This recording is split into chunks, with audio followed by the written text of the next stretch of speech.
நம்ம இன்னைக்கு மல்லி செடி பத்தி பார்த்தரலாம். அதாவது எல்லாரும் வீட்ல மல்லி செடி வளர்ப்பீங்க. ஆனா செடி எப்படி பராமரிக்கணும்னு தெரியாம ஃபுல்லா காடு புடிச்சு, நல்லபடியா வளர்ந்து செடி மட்டும் மரமானா வளர்ந்து போகும். ஆனா மொட்டு வைக்காது, பூவும் பூக்காது. உங்களுக்கு ஒரு என்னதான் செடி பூக்காது நீங்களும் உரம் கொடுத்துக்கிட்டே இருப்பீங்க. மருந்து அடிப்பீங்க. ஆனா செடி பூக்காது. அதுக்கு என்ன காரணம்? முக்கியமானது இந்த குண்டு மல்லி செடி அதெல்லாம் பார்த்தீங்கன்னா, நம்ப ஒரு வாட்டி பூ பூத்து முடிச்சுச்சுன்னா, கவாத்து பண்ணிடணும். நீங்க செடி இப்போ ஒரு தொட்டியில வச்சீங்கன்னா, தொட்டியிலேருந்து கரெக்ட்டா ஒரு 1 அடி ஹைட் விட்டுட்டு, மட்டும் வெட்டி விட்டுருங்க. அடுத்து வெட்டுன உடனே நல்லா சைடுல மண்ணெல்லாம் குத்தி இறக்கி விட்டுட்டு, கொஞ்சம் உரம் வச்சா போதும். அடுத்து ஒரு 15, 20 நாள்ல செடி நல்லா தளிர் வரும். தளிர் வந்தோனே புதிய மொட்டு வைக்கும். ஏன்னா, மல்லி செடிய பொறுத்தவரைக்கும் அது தளிர்ல தான் மொட்டு வைக்கும். அப்ப அதனால நீங்க உங்க வீட்ல செடி பூக்கலையா? ஒண்ணும் பண்ண வேணாம். செடி கவாத்து பண்ணுங்க. அதுல ஒரு அது தப்பு இல்ல. ஏன்னா, இந்த செடிக்கு குரோத்தா வளர்ச்சியாக்கணும் நம்ம கவாத்து பண்ணி தான் ஆகணும். ஏன்னா, அந்த செடி இயல்பே அப்படிதான். நமக்கு பூ வேணும். அதுக்கு அந்த செடிய கொஞ்சம் கஷ்டப்படுத்தணும். வேற வேற வழி இல்ல. நம்ம செடிய வெட்ட வெட்ட அது செடி ஆரோக்கியமா வளரும்.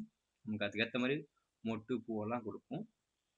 இல்ல இன்னொன்னு நீங்க கவாத்து பண்ணா உடனே உரம் குடுத்துடணும். அது முக்கியமானது. உரம் வைக்கணும். ஏன்னா, நீங்க கவாத்து பண்ணி விட்டனோம்னா, செடிக்கு வளர்ந்து வரத்துக்கு வேண்டி சத்து வேணும்.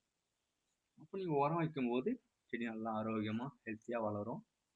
நீங்க நெனச்ச மாரி பூவும் கிடைக்கும், மொட்டு எல்லாம் கிடைக்கும். நீங்க ஒரு வீட்ல ஒரு 10 தொட்டியில செடி வச்சா போதும். ஒரு 10 செடி வச்சா போதும்.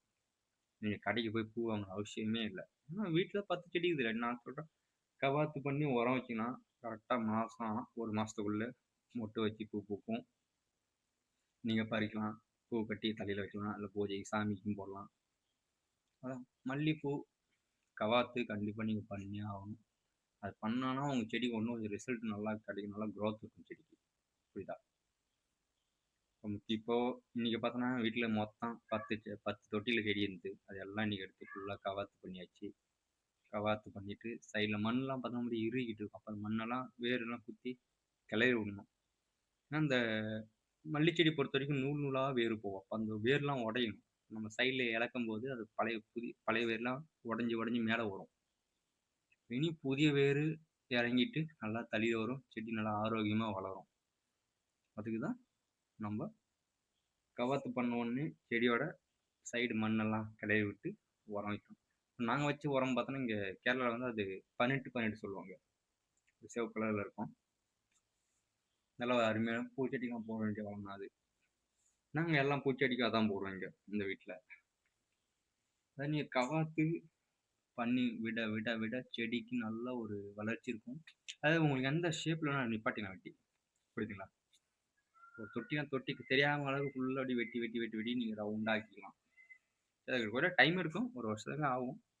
ஆனா நீங்க வாங்கிட்டு வச்சு நடவு செஞ்சு, பூ பறிச்சு முடிச்சோனே அடுத்தது அதே மாரி கவாத்து பண்ணணும். பார்த்தா நம்ம இயற்கையான உரத்து பக்கம் போமாட்டாங்க. மல்லிப்பூ பொறுத்தவரைக்கும். ஏன்னா இயற்கையான முறையில உரம் குடுத்தா செடிக்கு அவ்வளோக்கா வளர்ச்சி இருக்காது. நமக்கு தேவை செடி நல்லா பூ பூக்கணும். இயற்கை ஆரோக்கியமா செடி வளரணும்னா, இயற்கையான முறையில போனா சரியாகாதுங்க. பூச்செடி பொறுத்தவரைக்கும், எந்த பூச்செடினாலும் இயற்கையான முறையில போனா சரியாகாது. நமக்கு கெமிக்கல் சைடுல போனா டிஏபி, அதே மாரி டிஏபி உரம் குடுக்கலாம். அது குடுத்தா சூப்பரான ரிசல்ட் கிடைக்கும் மல்லி செடிக்கு. நீங்க கவாத்து பண்ணி மண்ணு சைடுல கிளறி விட்டு, சும்மா 1 ஸ்பூனு கொஞ்சம் டிஏபி குடுத்தாலும் போதும். செடியில பூச்சி தாக்குதல் அதிகமா வராது. நம்ம வீட்ல வளர்க்குற செடிக்கு பூச்சி வந்து சாப்பு ஃபங்கசைடு பொடி. அது கலந்து ஸ்ப்ரே பண்ணா போதும். வீட்ல வளர்க்குற செடிக்கு. நம்ம விவசாயம் ஏக்கர் கணக்குல பண்ணும்போது அதுக்கு வேற மருந்தொக்க இருக்கு. அதெல்லாம் வாங்கி அடிக்கணும். நம்ம வீட்ல வளர்க்குற செடிக்கு இந்த மாரி மருந்து அடிச்சா போதும். உரம் குடுக்குறதுக்கும் இதே போல தான். அப்ப இந்த இந்த மாரி வீடியோக்கெல்லாம் வேணும்னா, நம்ம சேனல மறக்காம ஒரு சப்ஸ்கிரைப் பண்ணி லைக் பண்ருங்க. உங்களோட கருத்து என்னான்றாலும் கமெண்ட் பண்ணா போதும். அப்ப அந்த வீடியோ ஃபுல்லா பாருங்க. நம்ம அடுத்த ஒரு வீடியோல பார்க்கலாம்.